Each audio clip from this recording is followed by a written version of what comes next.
Welcome back, League fans. Teams are lobbying up for Game 3 of the afternoon with Flyquest Academy taking on 100 Thieves. And after only 1 week on the roster, Meteos already finds himself opposite his former team. Jungle is definitely going to be the role to watch in this matchup, not only to see if Meteos can find his revenge against 100 Thieves, but also just to see how well he stacks up versus Levi. And based on the standings, this should also be a pretty close match. So if either of these all-star junglers are able to pop off, it will swing the game in their favor. Flyquest is already 0-2 this week. Remember, everybody already played 2 games yesterday because of the doubleheader, so they need a win against 100 Thieves, who went 1-1 yesterday with Cody Sun on the Academy roster. Yeah, but even in the loss, Cody Sun did perform very well yesterday. It's an interesting move because bringing 100 Thieves bringing Cody to the Academy League is an exciting opportunity for Rikara to step up in the main roster, most likely, if that's where he's going to go. So I'm excited to see what happens with this because Rikara has played some more of the mages than Cody Sun has. All right, enough speculation. Let's go ahead and get into the starting lineups with Flyquest Academy being on the blue side. In the top lane is No, Jungle, Meteos, Mid, Peckinwolf, Bot, Airy, Support Quan, and Coach Gabriel Sultan Johan. And on the red side, it's 100 Thieves Academy. Brandini up in the top lane, Levi in the jungle, Linsanity mid, Cody Sun in the bot lane, supported by Stunt with Coach Joseph Jang. Now, with Cody Sun being on this team, I have been told it's actually Rikara playing. Cody Sun only played the 1 game. That's what our graphic just said, too. I wasn't sure. I was told Prompter was the only thing that had not been updated in time, so I just went off on my little Cody Sun tangent there. But Rikara is back. Yes, he is, and that's who we're going to be seeing this game. Remember, contrary to what we said about Cody Sun, Rikara doesn't play as many mages. Cody Sun's the one who doesn't play mages. Cody Sun doesn't play, yeah. I was excited because thus far in Academy, what happens is you substitute your LCS starter into the Academy League, which then almost always has universally so far meant that the Academy starter is then going to be on the LCS squad. Yes. So I was reading into that, and I was like, this is interesting because 100 Thieves have been a little bit... You assumed. I assumed incorrectly, potentially, that Rikara was the one who was going to be playing up because I thought Cody Sun was playing this game as well. Not the case. It's okay, Mark. I forgive you. This is a place of forgiveness and peace, as it will soon turn into a place of calamity on the Rift, as we'll see at Flyquest versus 100 Thieves. Which way is this one going to go? Taking a look at the bans over on the side of 100 Thieves Academy. Same old song and dance. Nocturne and Aatrox are just not allowed to be in the game, and both for good reason. Very good reason. Zoe being the third, maybe most common ban on red side, but there are a lot of other things you can slot in there. Flyquest themselves banned away a lot of those kind of power picks we've been seeing.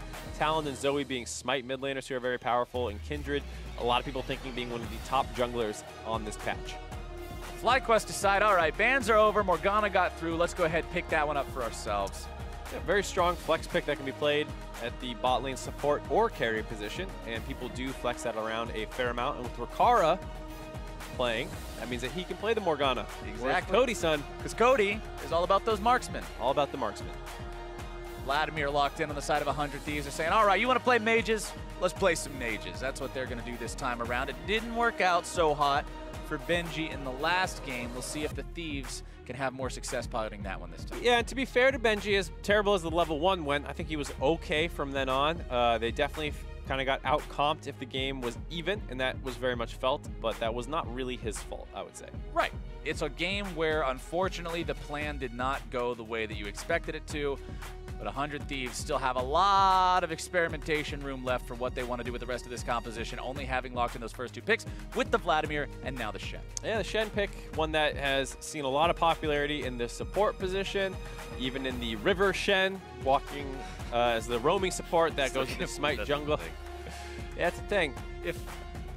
If any of you guys watching at home played back in Season 1, I hope you're having the same flashbacks I am now of an Alistar running around with a pair of brown boots and 19,000 wards just sitting in the river from level 2. That was my favorite when I was playing Season 2 with Alistar. You bought like the 2 gold generation items. Oh yeah, Philostone, Heart of Gold, run around in the river at level 2. And well, you would do it in jungle too. You would be a jungler doing that, and then level 2, you just wrap around someone's turret, headbutt them from behind to punt them onto their team, and then if they try and flash back to you, you just pull.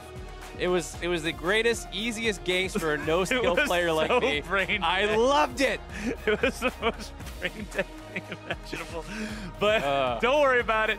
That's in a time long past. Truly dark times in League of Legends history, but we're into the good stuff now. At least we hope, as Varus and Trundle are locked in for the side of Flyquest Academy. 100 Thieves picking up the Gragas here for Levi. This is the pick that Levi was on yesterday during the big comeback against CLG.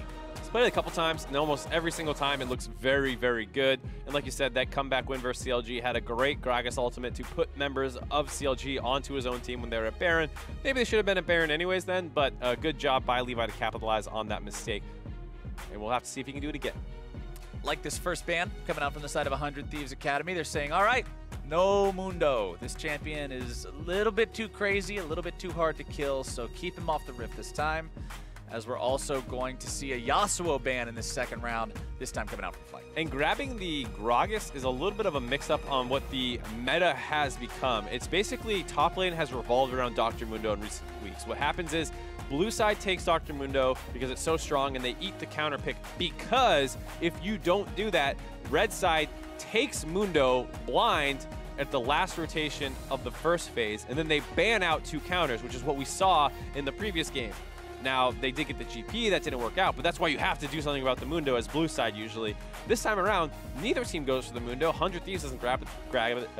They prioritize the Gragas, excuse me, and then they also ban it themselves. So I'm very surprised to see that, but it did free them up to ban other things like the Aurelion Soul. Yeah, Aurelion Soul banned out this game. A little bit peculiar in terms of what you would normally expect to see. Gangplank also going to be banned out as Flyquest's final ban. The Mundo does make a little bit of sense as the Trundle was already taken away, and some teams are scared of picking Mundo in the Trundle. I think it's fine. Yes, he gets to steal your resistances. You're still Mundo, and that's pretty much okay. So still got a gigantic health pool. You yeah, don't care that much. It's regenning back up. Yep. So I'm a little surprised, especially with the Gnar counter pick. So we'll have to see what they choose to do with it.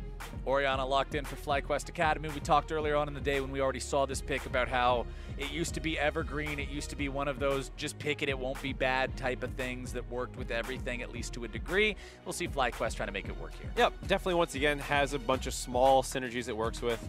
You can have the Morgana and you combo your shields together, so it's very hard to break off the CC immunity because it needs to get through those.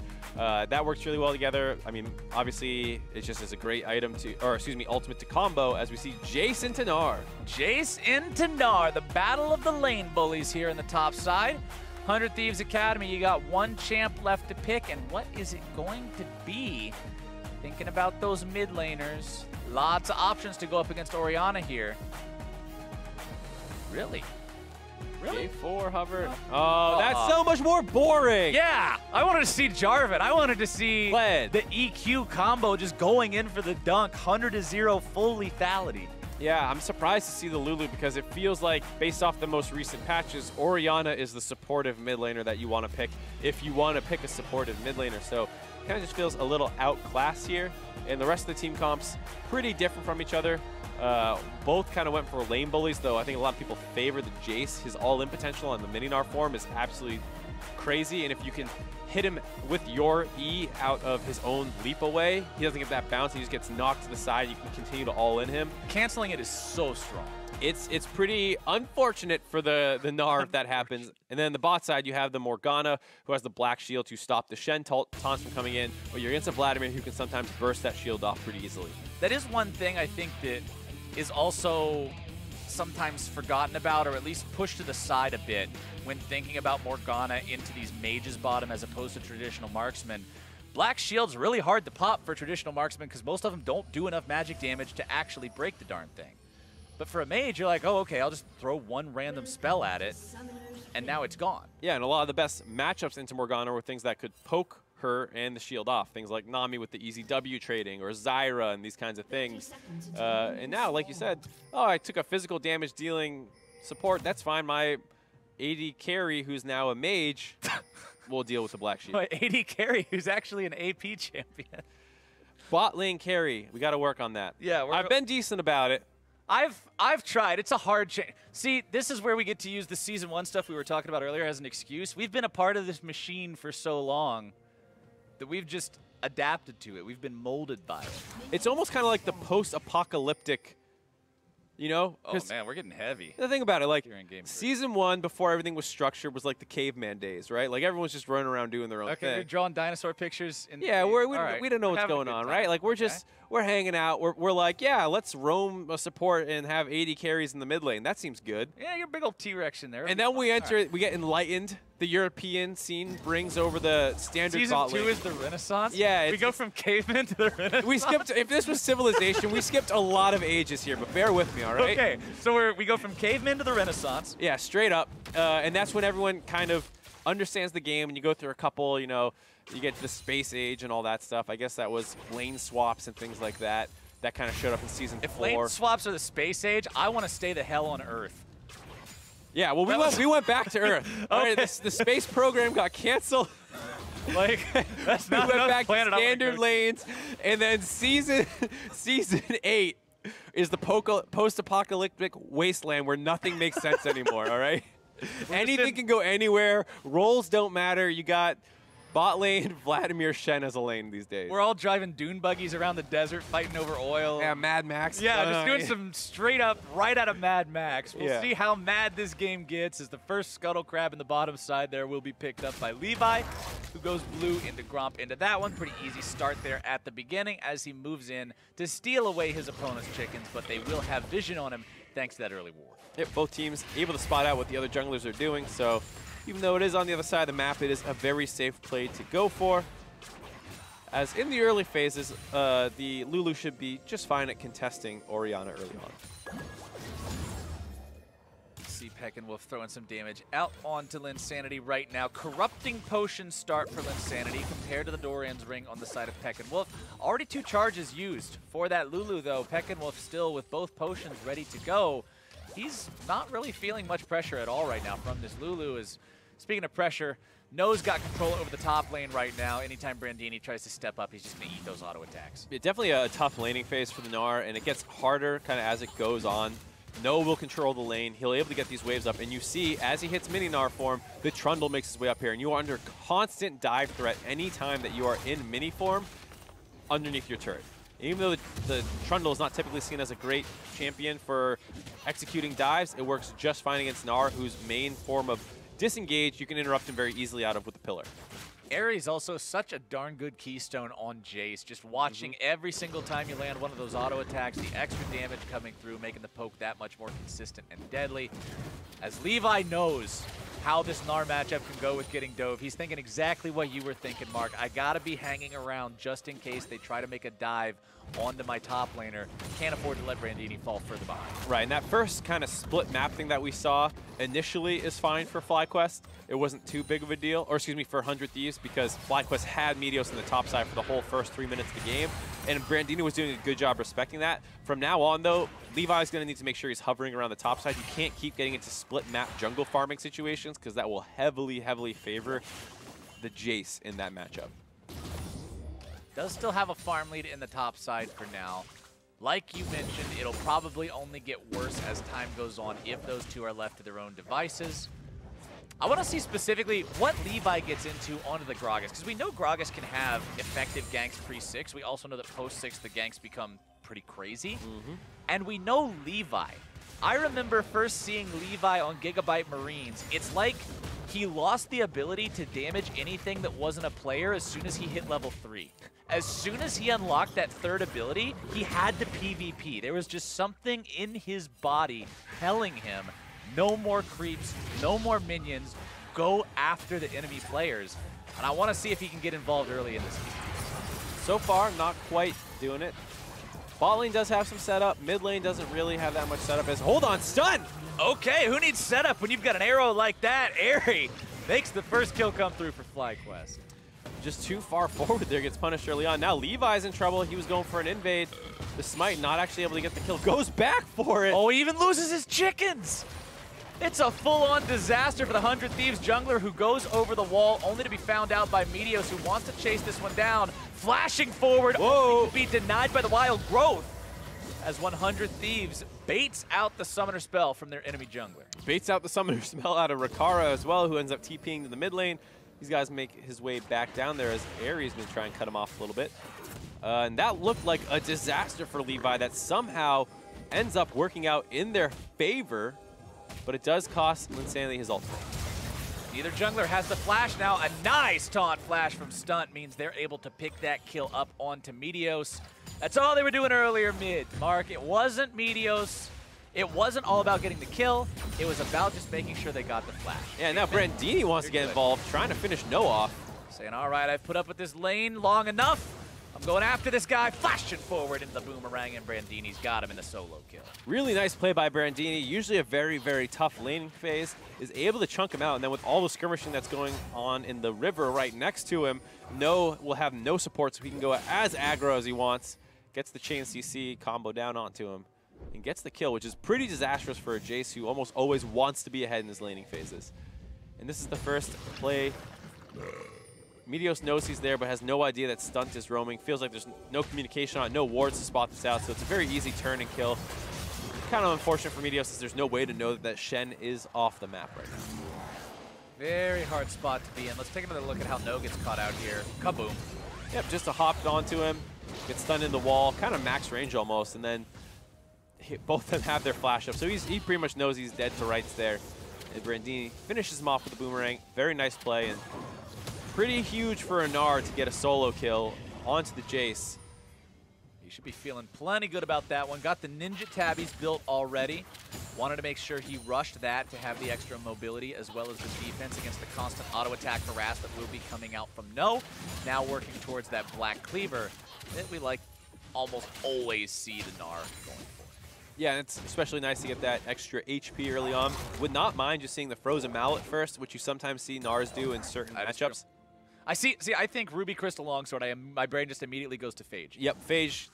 But you can build the Jarms Fist same way. That's true. That is true. You got me. You got me. I wasn't thinking with full brain. No, I do the same thing. I see that, I'm like, that's Phage. And to me, Phage also still slows 33% of the time. Oh, yeah. Another old school thing. Yeah. Phage didn't used to speed you up. Phage used to be a random RNG proc. As Brandini now finds himself caught in a 1 versus 2. Meteos dropping the subjugate, trying to make sure they've got the damage to get onto this guy. Levi wants to come in, turn the fight around potentially. Brandini's still going to be taken very low. Ooh. The Aerie can't quite finish it. The bone plating showing up to make sure that last shot won't finish him off. Nice ultimate by Levi there. Can be sometimes pretty difficult to position that one quite right, but no flashes on Flyquest means he's able to get the knockback on it. For a second there, I thought Brandini was going to try and bait that one and turn it. His ultimate as Mega Gnar could have got a double wall stun, and maybe if Levi can get in range in time as... Oh, he almost took down the Scorch there. That was a little risky. Yeah. But I thought they were potentially going to turn it, but they opt for the disengage, which I can respect. You're trying to play this top lane matchup to neutralize a little bit more, and so you don't want to lose 2 kills instead of none. Could go a lot worse. Could have gone very, very badly, but all in all, not a lot to write home about just yet. 14.3 thousand to 14.2 thousand gold. Team's very, very close right now as Meteos will give away the blue buff to Peckinwolf on this Orianna. You can see the gold across each roll, a whopping 35 separating the mid laners. A very distinctive difference bottom lane that I want to point out, because 3,700 to 2,800 is honestly huge when you're comparing Ares Varus to Ricara's Black. And Stunt out of laning phase is still level 5 compared to the level 7 and 6 on the side of Flyquest Academy, so he has a lot of catching up to do. He really needs that ultimate. Gets it there, so he can start being a little bit more active on the map. I want to point something out right now. Look at that Gragas' inventory. Now we are talking, Mark, when we're looking at the Gragas. You've got the Runic Echoes pieces, wants to make sure he has some extra burst potential so that when he makes these ganks and makes these plays, he's not going to see anybody hobbling away with 10 HP. Nope, and they will have other frontline members available here. It will be himself, Brandini, and Stunt all being able to kind of trade off that responsibility. None of them quite a true tank, but all of them always ending up with some extra HP. Tanky enough to juggle it around. Yeah, and it is the Phage first. Aha! Doesn't even matter that I wasn't fully thinking earlier, because the one thought I had was correct. All you need is the right one. All you need is the right one, ladies and gentlemen. You heard it here first as the dive comes in the top side. It's Stand United coming through as the body slam into the taunt will seal the fate of the Flyquest top laner, and 100 Thieves makes the 3-man play into the turret push. Though it will be answered by Flyquest Academy, we already had Meteos on the right side of the map to get ready for that one, so they're able to trade these turrets out very effectively. I think they might win this race. Very close, but a Trundle is a great pusher. Trundle's a great pusher, and that turret started off significantly more damage than its counterpart in the top side. So, although 100 Thieves was quicker to start the play, it was Flyquest who finished it there in the bottom. And this split map situation should be pretty good for 100 Thieves. There's not many champions in the top lane I would like to see shut down less than a Jace if I was on that team. Yep. The Jace from behind becomes very useless. His poke is not very substantial if he's not able to build a lot of pen items. He's just a cool-looking caster if he falls too far behind. Exactly. And on the flip side, while Vladimir also kind of needs his items to do his job, he can always throw his ult out, Zhonya's, and be a zoning tool. Even if he himself is not the one killing people, he'll always be enough of a threat to Aerie or whoever that he can make their life more difficult, whereas Jace is, like you said, just a damage champion with no damage. Feels bad, man, as Flyquest finds themselves 200 gold ahead despite being down in the kills. You can thank the turret First Blood for that one. Linsanity still just answering the push coming out from Peckinwolf. Down a little bit in terms of farm, but as you were talking about sort of the tier lists in Champion Select earlier, Ori seems to be the go-to support, so Lulu's kind of just the backup plan here. So that's the life you live when your opponent sort of just got the champion that you likely would have gone for, but just got it faster. Exactly, and Linsanity has been playing a lot of the more aggressive champions, like the Talon with Smite Mid and stuff, so this is a bit of a probably disappointment for him, not quite on the aggressive playmakers he was making some moves on earlier in the day, or week, excuse me. From Talon to Lulu, sometimes you just got to be more the team player. Can't always be the guy flexing on all the chicken camps. This Flyquest Academy has started up that Rift Herald. Another eye proc will take it even lower, down to about 3K now. 100 Thieves not willing to let this one go without a fight. Orianna Ultimate only finding its way onto Linsanity as now 100 Thieves collapse onto that enemy mid laner. TP comes in, no looking to involve himself in the fight. Finds the first kill onto Linsanity as the binding from Quan goes down onto Levi in the background. More damage coming in over the wall. The piercing arrow for the shutdown onto Levi. And it's 2 dead on the side of 100 Thieves. Flyquest win the fight. Peckinwolf had some pretty dangerous positioning there, but he was able to get out with his flash and heal and baited 100 Thieves into a terrible position. So when Jace completed his TP, he was cutting off the side of 100 Thieves. They find those 2 quick kills. Linsanity had used his ult aggressively to try and get some extra CC down to Peckinwolf to make sure they can get that kill. Means there's no defense for him. And that 2-for-0 also grants them Rift Herald and catapults Flyquest back into this game. Flyquest have to feel good about that one, man. You got the Rift Herald, you got a couple of free kills. It's what I said at the beginning of the day when we were watching the clip from CLG versus 100 Thieves. What goes great with your objective, Mark? Aside of a couple free kills. That's exactly how you want this combo delivered fresh to your table. Yeah, and Peckinwolf has to be careful knowing that it's not really safe to go for a play like that with no mana and a Shen right next to you. Levi is just out of range to land this chain CC, so Peckinwolf gets the flash out, and then No shows up and gets a black shield on top of him, so he's unstoppable, and they kill Linsanity. No more defensive ult available. Levi's also caught out of position, eats that chain CC as well. And it was a very fortunate fight for Flyquest that easily could have gone the other way if some of the cooldowns on summoners were a little different. But they were able to punish, and you know that punish might be enough to make the next fight not matter. Flyquest also hitting some items here. You've got the Ghost Blade on the Jace. You've got the Ludens on the Orianna. The Blade of the Ruined King on Tavares. We're starting to have some tools to work with here on the side of Flyquest Academy. Also, with the stopwatch available to go for Quan, be on the lookout for big Morgana plays, big ultis into the middle of multiple people, because you can go into that critical stasis. Now we'll see if they can make a play happen here in the top side. Aerial shoved this wave out pretty effortlessly. Stunt walking towards the brush. Meteos is there waiting for him, only finds a single chomp, doesn't want to go any further right now. The goal is the turret, not the chance. And they're able to continue to push in while it's a little bit more difficult for the Gnar. Not quite wanting to walk up to the turret. He knows Levi is not with him. And as such, wants to play safe. No finally backs off the turret. Now Brandini's doing work on it, but they're just always a little bit slower than Flyquest Academy. They lost the first turret. This time they lose their top one first. And so 100 Thieves is slow to match the roam that comes in after you take the side lane to the mid lane turret. And as we're talking about these teams somewhat matching, 100 Thieves seeming to be a bit outclassed this game, I want to talk about where they are overall, because you can see their overall standing right underneath the team names there at the top. 5 and 6 for Flyquest, 6 and 5 for 100 Thieves.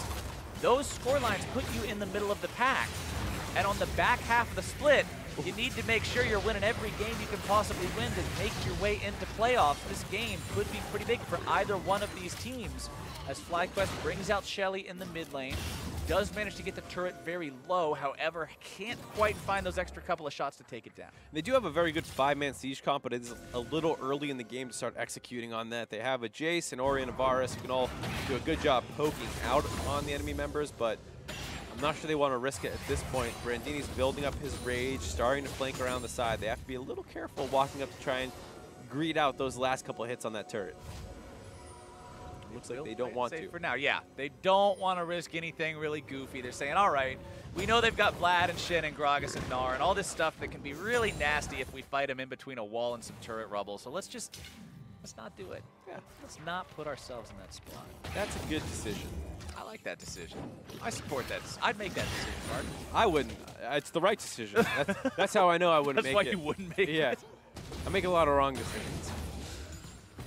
Well, today, Flyquest seemed to be erring on the side of caution, if nothing else, as the game is still 3-3. They still have themselves a couple thousand gold lead, and the next Drake is spawning in 20 seconds. Could provide them a neutral objective to fight over, potentially force 100 Thieves to come answer them. Looks like 100 Thieves, instead of wanting to answer it, want to trade it out, catch out Airy, who's alone on the top side here, whiffs his ult. As soon as the chains go flying off into the wild blue yonder, you know that Varus is not long for this world, and Airy's out of there. And Stunt decides, I deserve this kill, and comes in at the last second to steal that one away with a taunt. Maybe he forgot the taunt. Did damage or something? Anyways, they steal that kill away and trade out the Mountain Drake for it. Gonna try and get some damage on the top side, but I don't think the Vlad will be able to solo push that one down. No, that is one of the disadvantages of having the mage compared to the traditional marksman. In general, you're not gonna have quite the turret push power. There were those buffs that did come in. Yeah, we do have the buffs. Okay, I'll acknowledge the buffs. But usually not quite enough attack speed to make up for the difference. Unless you're doing some really weird Gorgonzola build with some Lich Bane procs in there to make sure that you're maybe a super Nashor's effective Tooth. split pusher. Yeah. Something like that, maybe. But typical Vladimir, not going to be the most ferocious turret pusher in the game. Nope, not at all. And Flyquest now, they can put kind of a pretty strong 4-man core and split the Jace. The Trundle, Morgana, Varus, and Orianna make a really strong grouping where you have a great frontliner in Meteos who can walk forward, vision check things with the pillar if people try and catch him out. You have shields as well as CC immunity to make sure he can walk back. And this whole time you're just trying to buy space for No, who is still not really strong enough to 1v1 the Gnar, unfortunately, but it is still what their game plan needs to be right now. I don't think they really want to risk getting all in as a 5-man siege the other way their comp works. It's very easy for Gragas then to land a cast back onto somebody or a flash taunt or something that could be disastrous. One thing worth pointing out is that although No isn't quite strong enough to flex on Brandini right now, the man is continuing to buy items that are going to help him achieve that goal. Well, if you look at Brandini's inventory, he's got a Spectral Hoodie. That doesn't do anything against Jace. It's not an anti-Jace item. But unfortunately, that's how he needs to itemize this game to be effective in the team fights. So that is sort of a catch-up opportunity for No. It's gold versus effective gold. Yeah, you can have a massive pile, but if you're spending it all on stuff that doesn't matter, who cares? Yeah, and the Cowl, probably going Adaptive Helm. Maybe a little bit early to start building that, given the fact the enemy team basically only has Orianna, and you can argue support Morgana damage is magic. Whereas on the flip side, Trundle, No, and the Airy are all physical damage. Airy's a little bit split, but he did go for the physical damage Varus build. It's a support Morgana with a shoe, a wristband, and a purple rock. Hey, you got a blue knife. I had a blue knife. I forgot about that. None of these things are making me go, oh man, that's a powerful wizard. I don't think that support Morgana is going to top the damage charts no, yet. Most likely not. I guess that's probably why we're seeing Brandini just sit on the cowl itself, then build another cloth armor, likely looking to itemize more of that physical damage resistance before going too heavy on the imp. Yeah, absolutely fine to grab the cowl. Hopefully it doesn't go much further than that. Still is fine in the 1v1 versus No, just being the 1-0-1 with a farm lead, as well as having some turrets for his team. So he is totally fine to spend a little bit of that gold. You know how you're talking about if the lump of gold that you have is put in something not very useful. For the 1v1, it could be a problem, but he's got enough extra gold that he's okay. Still feeling just fine about this so far. QSS picked up for Stunt on the side of 100 Thieves. Wants to make sure, as one of the guys who needs to hover forward, this is what we've seen a bit as an error from other supports today. When we saw Sheep trying to be too far forward on the Pike, when we saw Joey very far forward on the Recon, when we see these guys getting caught out on supports, Stunt is saying, okay, I'm going to make it so I can pressure forward, so I can stand on the front line and look for these taunts, and if they grab me, I'm not trolling. Bottom side, Brandini wants to go in and make this 1v1 happen, but it's not a 1v1 for long because Stunt is right there to help his teammate out. No tries to get away, but he can't quite do it against the Ignite. But how much will this cost? They do end up losing their top laner. They do lose their support, thanks to Peck and Wolf making the rotation there as well. And unfortunately for the side of 100 Thieves, you go that deep, but you don't have enough pressure anywhere else. Your opponents can collapse. Yeah, exactly. It's the kind of thing where, okay, nice play, you force them all down to you, but Ricaro was still in the middle of the map on the top side, not getting any pressure onto that turret. Your mid lane didn't have priority, and that's why they were able to roam down there so easily. And it actually gets completely turned around. Flyquest find 2 more kills when they could have just left him alone in the 1v1. Ricaro finds a very, very minute amount of damage onto Meteos with the Tide's Blood. And let's take another look at this dive bottom because it looks good for 100 Thieves at the start. It's because they commit the Shen ultimate resource that they feel compelled to go. After he flashes out of the ult, they really should not be continuing to force, but because they have the Shen ult on, they want to keep going, they keep pushing forward, and they probably did not know that everyone had recalled on the side of Flyquest, so that collapse comes in quicker than they ever would have anticipated, and they get finished off as a result. It would have been fine to go for that play, take the flash, take that, Ricaro. Stay alive for now. It would have been fine to take the 5-minute cooldown of getting the flash, trade it for the 1.5 minute cooldown of the Shen ultimate, and then force that play again when he has no flash. They didn't have the patience and get punished as a result. Also feels really bad if you're in the spot that Stunt was, where you're flashing away at the very end of the fight thinking, okay, I got out. Yeah, it sucks I had to blow flash. And then Oriana's right there waiting, arms wide open to pick up her 450 gold. 5-5, though, still a very even game. That 2,000 gold lead that Flyquest Academy have had hasn't really done anything for the past few minutes as 100 Thieves has staunched the bleeding and put themselves in a pretty good spot to keep this game going on. He's talking about forcing flashes as well. Levi just lost his. They're forced into this very defensive play where that kind of 4-man grouped up siege that we're talking about becomes very, very effective.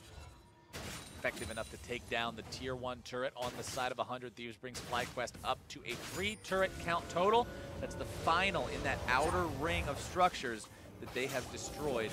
Next, though, pushing into the tier 2s. This is where your job becomes a bit more difficult. You've got to go further into enemy territory. There's more fog off to the side.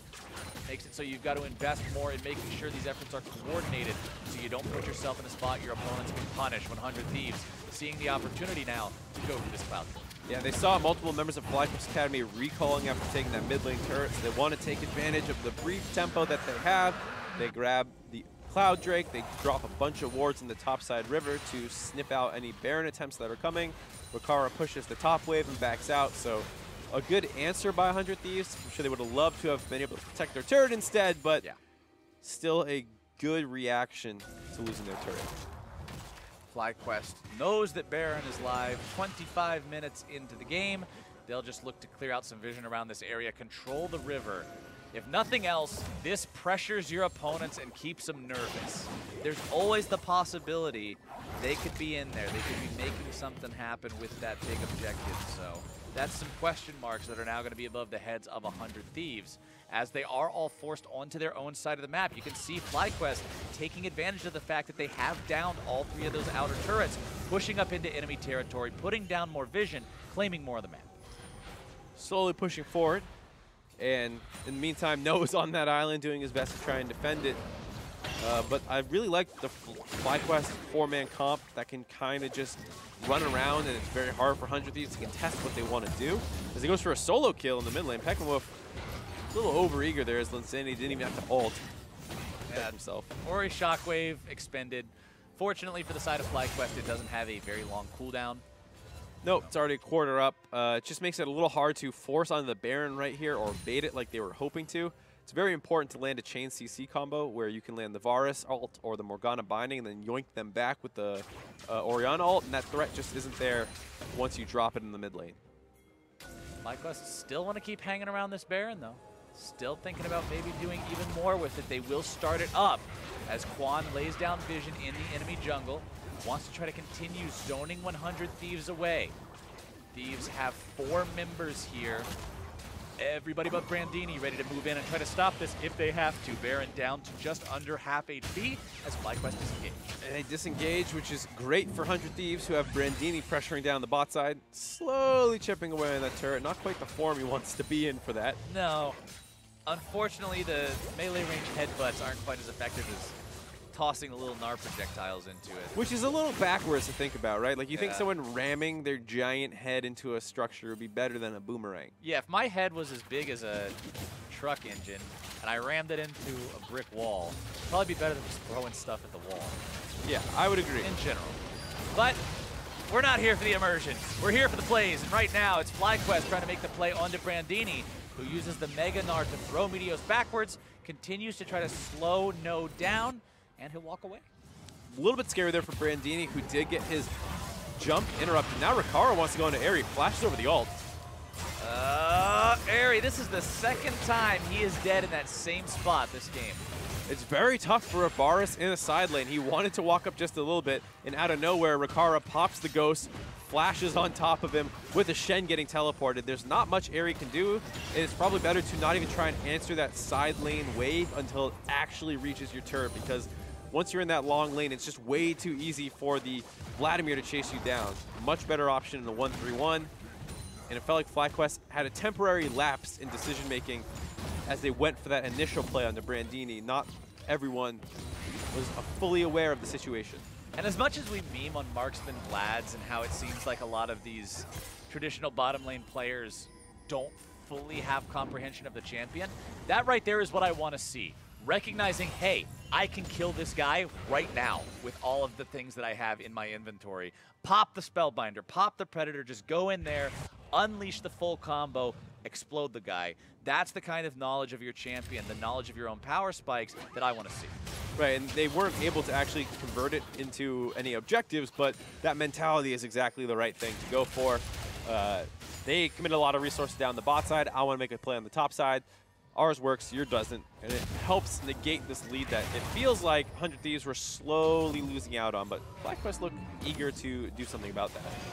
They're once again going to start up the Baron. Ward over the wall, we'll see this one down below half HP yet again. TP channeled, this is going to be our big fight mark. Baron down to 2,500, the call may very well be to stay. Baron does end up getting de-aggroed. Flyquest don't want anything to do with this just yet. Meteos tries to turn back around, but will not re-enter the pit. Flyquest forced off of the Baron now as the redemption is called in to make sure everybody stays healthy, but the inside track on mid lane will be granted over to 100 Thieves. A little bit more damage coming out. Linsanity still going to be kept alive. No trying to go in, find some more damage to lock down those enemies. As the stasis comes through, the shockwave goes down, the damage comes out, and Levi is gone. Brandini stunned up as he goes into Mega Gnar form. The ultimate finds its way onto 2, but it will not slam them into any terrain, and it's a double kill for Peckinwolf as Flyquest pick up 2 for free and head right back to where they started. Very back and forth fight, but the fact that Flyquest is able to kill Levi early on in that fight, as well as force Ricaro back a little bit, meant that even though Brandini was kept up with the defensive abilities of the Lulu, no one was there to punish with the extra survivability. They're still pretty low around this Baron. This might still be the big purple throw machine. Scott wants to get in there. Gotta stop these guys. Does throw down the Spirit's Refuge, dodge away some of those auto attacks to be heading his way. Black Shield onto No as he walks himself out. Very low mana on multiple members of Flyquest means even if you feel like you can still make something happen with your health bars, you got to go home. There's just nothing left to cast. And unfortunately, that also means that 100 Thieves would get the advantage temporarily again here, able to grab the mid lane outer turret as everyone on Flyquest had to go back to base. They also have a big bot wave crashing, which Noah's going to have to run to. He did not use his TP in that skirmish as he had ran up there, so he has the TP advantage for a little bit now as Brandini will be forced to group more. So maybe he can finally get some pressure back. As we see, they tried to bait the Baron, didn't quite work, but they did land a lot of poke, and then they used that opportunity to engage Meteos with flash ease to slow everyone up. It allows Levi to get focused down, and Linsanity feels too scared to walk forward and protect him, not able to get the ult onto him. He does wrap around in time to save Brandini here, but with Levi already dead and Ricard not wanting to rejoin that fight, means he can't do much with all the extra time Brandini was alive. And with Flyquest having 3 Earth Drakes now, oh yeah, that's a ton of objective taking power. This team can do Baron scary fast. They can bulldoze your turrets scary fast. You can't give them an inch. They're going to take a mile. The rotations will need to be on point from 100 Thieves to make sure they don't give Flyquest any chances. Absolutely. It's the kind of thing where with this Drake setup, their combat power has not improved at all, and so 100 Thieves still need to win a fight. But if you drop your vision around Baron, it is suddenly so much more punishing, as well as what they're able to grab with that Baron. It's definitely a win more situation for Flyquest if they're able to get anything. And while they are winning, that margin is still very small and very fragile, and Flyquest will have to continue to play smart if they want to hold on to it. 100 Thieves, I mentioned them staunching the bleeding earlier, and that bleeding, that wound, has slowly healed over time. We're down to just over a 1,000 gold lead now. We're still at that same 3 outer turrets having been taken. I mentioned how it's harder to pierce that next line as you have to get further into enemy territory, and Flyquest just haven't done it yet. Instead, once again, turning attention onto Baron. It's Levi, the one who's in some trouble here. Multiple CCs going to be targeted onto him. They know if he dies, there's no 50-50, but Ricard's made his way into the back line, dropping the Hemo Plague onto multiple people. Shockwave not going to find any success at all, but Quan stays alive as Peckinwolf finds himself a kill. In the back is Brandini, but he's still going to be shut down. No grabbing the kill onto that one. Meteos looking to put the damage down onto Ricard as Airy continues to provide covering fire. The shutdown onto the Vlad will be huge as the shield back onto Peckinwolf means a triple kill for the mid laner. That was such a close fight for 100 Thieves Academy. You saw at the very end there, Ricard almost got his Blood Rush Q back up. Brandini had a really nice flank. Ricard had a really nice flank, but they were not able to combo them together. If they could have synergized a little bit better, they might have been able to get it. Not quite the case, so Flyquest grabbed the Baron buff. We'll take another look at this one. So you'll see Ricard and Brandini coming in from separate sides, and Brandini actually has the right amount of rage to be able to go in instantly here. There's a big combo onto Quan, but he's not really a primary target. Brandini needs to go onto No and Airy instantly on the top side, but he doesn't have the flash to get engaged on there, and his jump finally comes up, and he is able to stun them up, but it's too late, too desynced from the Ricard combos that were coming in. And here Ricard just can't quite stay alive long enough to get another Q off. And once Ares alive, Peckinwolf was also alive. All the main damage dealers were fine for Flyquest Academy. So Flyquest has Baron in their possession. They've got everyone ready to go. They've got a 5,000 gold lead. And there are still 3 turrets standing alone outside that enemy base to take down. That is just money waiting to be snatched up, Mark. And there is a brief window here for 100 Thieves where I hope they will pull the trigger. They have Brandini's flash coming up. Levi has his flash coming up. And on the side of Flyquest Academy, Peckinwolf and Airy do not have theirs. So this is the time to go and try and get a nice Gragas ultimate off, a nice Gnar combo off, and win this fight. Absolutely agree. You almost got to go for it. If you wait, what are you even going to be gaining? You're just going to getting poked down. You're going to be getting your turrets chipped out by the triple Earth Drake. They need to go, but it feels like Flyquest are aware of the danger, and Peckinwolf is sitting very far back escorting these minions. Like to see that safe play coming from these guys. It's not just about your own win condition, but it's about denying theirs. Tier 3 turret now going down just so fast. Brandini trying to find the way to go in here. Does have the Mega Gnar available. Stun on the front line, going to be the target first. Airy putting all the damage into him. Brandini still looking to go into the back line, able to find the damage onto one, shutting down Quan, but that doesn't even matter. More damage still going to be coming through. Shockwave finding its way onto 2 as Flyquest have managed to kill everybody except the enemy mid laner. Lulu's going to hobble away. There is no squid hat in the world cute enough to save you from this when the inhibitor's gonna drop and the push will continue towards the Nexus itself. With that, Flyquest Academy will bounce back, find a win, After having a bit of a tough day yesterday, they're going to even up their record, drop 100 Thieves to the same. Both teams sitting at 6-6 after this FlyQuest victory.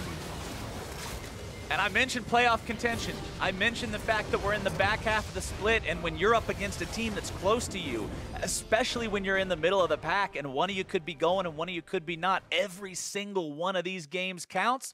FlyQuest made it count. Yeah, and it was a really back-and-forth game once again here where the Jace gets the counter pick on the Gnar. Things should be bad once the Gnar gets the solo kill. You feel like things are turning around, but the bot lane is not quite working out. And then the team comp of the side of FlyQuest I really liked, and it felt like it made the mid-game super difficult for 100 Thieves. 100 Thieves just couldn't really find a way to bring it back. They did a great job of not letting it get further out of control, but there was never that moment where I felt the pendulum swing back. Yeah. The pendulum swung out this way, and then a dude reached out and grabbed it, and he held it there for 20 minutes.